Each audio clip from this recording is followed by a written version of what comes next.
Welcome to Module 4.2, Owner's Control, the forms of agreements that can help avoid problems. This is part of the Interreg Italia-Malta I-Know programme, with the material being developed here at the Centre for Entrepreneurship and Business Incubation at the University of Malta. You can see from this slide that we're currently in track 4, and this fourth track of the curriculum provides an overview of building a business for startups. Owner's Control. Remember that there are 3 categories of individual within any enterprise: owners, officers, and operatives. Of course, for a self-employed person, then that individual occupy all 3 roles at once. However, for other forms of enterprise, there needs to be agreement over key issues between parties. Founders. A single founder may wish to operate as a sole trader, but they are able to set up a limited company if they wish. When more than one person founds an enterprise, then it is normal for them to have shared ownership. This can be arranged via a partnership or via a limited company. Please note that we refer here to a private limited company and not a public limited company. Public limited companies are those quoted on the stock exchange, and that's not what we're talking about here. Founders as partners. Enterprises founded as a partnership often arise between friends, and it's tempting to think that no formal agreement is needed. However, it is perhaps even more essential to have a proper partnership agreement drawn up between friends, as the last thing you want is to lose that friendship. The partnership agreement defines how partners will work together, whereas the business plan is written to define what business activities will be undertaken. Considerations for partners. Any partnership agreement should take into account a number of considerations. What will be the financial contribution that each partner makes at the outset of the enterprise to set it up? How work will be divided between partners? How profits will be divided between partners? Will any property form part of the partnership? That also includes intellectual property as well as buildings and/or machinery. How will banking and accounting be organised between the partners? Problems are always much easier to resolve if prior agreement has been established. Such problems can include what happens if one partner dies or becomes ill? What happens if one partner wishes to leave the partnership? How would the partnership be closed down if the partners wish to cease trading? And what happens if the partnership is sold as a business? What's really required is a partnership agreement, and it is always best to have a lawyer draw up any partnership agreement. Start with a discussion between partners and get agreements over things that you can work through together. Present that list as a starting point to your lawyer. Ask your lawyer to make sure that you've not forgotten any important considerations and take advice about the possible options. You may wish to download partnership agreement templates from the internet to see what things are commonly included and to help initial discussions, but we really advise that you must have a lawyer draw up the agreement for you.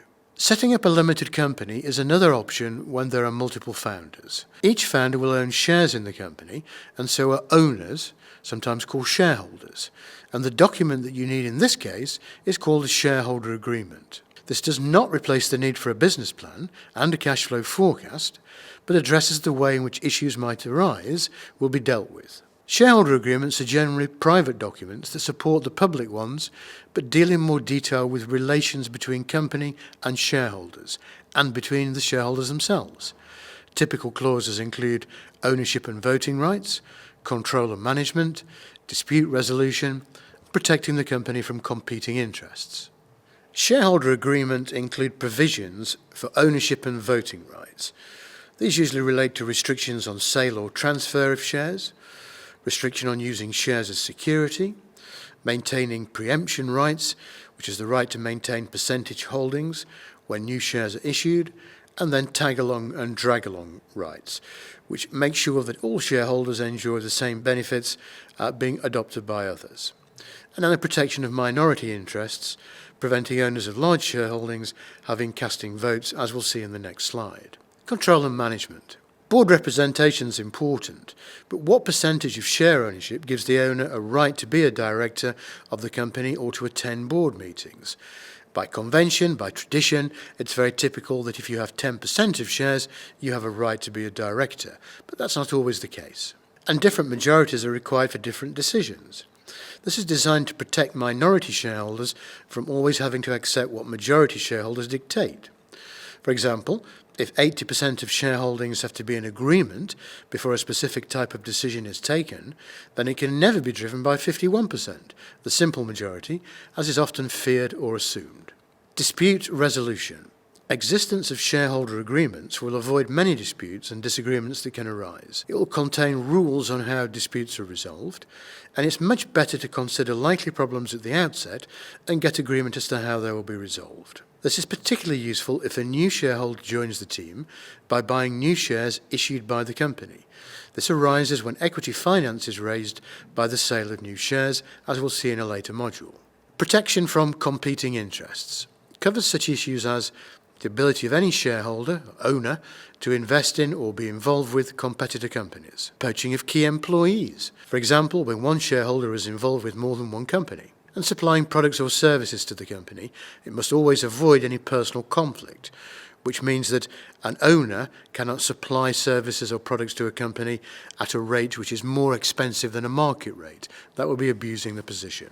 Agreements as risk reduction. Remember that a shareholder agreement is a form of risk reduction. It is much better to have an agreed policy at the outset so that problems which arise can be dealt with in an agreed manner. The owners of a limited company should always have a shareholder agreement in place. So here's in the lecture where we'd stop and ask for questions, but for now, let me simply say thank you for listening to the video.